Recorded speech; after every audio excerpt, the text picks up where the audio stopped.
বন্ধুরা, আজকে আমি আবার তোমাদেরকে খাবার দাবারগুলো দেখাই। এই দেখো, গরম গরম ভাত করেছি। ভাতটা এরকম দেখাচ্ছে কেন জানো? এখান থেকে খাবার মানে ভাত তোলা হয়েছে, এই জন্য ভাতটা এরকম রয়েছে। ঠিক আছে। আর এই ভাতের সাথে খাওয়া হবে হচ্ছে আজকে একদম সোজা সিম্পল রান্না করেছি। দেখো, ডাল সেদ্ধ করেছি, এর মধ্যে একটু সর্ষের তেল দিয়েছি, কাঁচা লঙ্কা দিয়েছি, লবণ দিয়েছি। ঠিক আছে। আর তার সাথে করেছি দেখো ডিম কষা।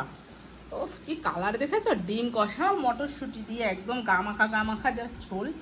ঝোলও না, মানে কি বলবো, এই দেখো ঝোলই নেই বলা যায়, শুধু গামাখা গামাখা হয়েছে।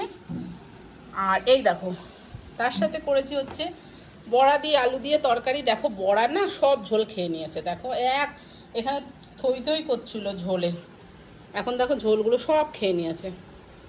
আর এই দেখো, এর সাথে রয়েছে তোমার চাটনি। আজকে না চাটনিটা একদম জাস্ট সিদ্ধ করে চিনি দিয়ে করে নিয়েছি, একটু আজকে ফোড়নও দিইনি, একদম নর্মাল রান্না করেছি।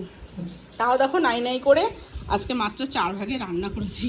করবো না করে 4 ভাগে রান্না করেছি। রান্নাগুলো কেমন হয়েছে একটু কমেন্ট করবে। চলো।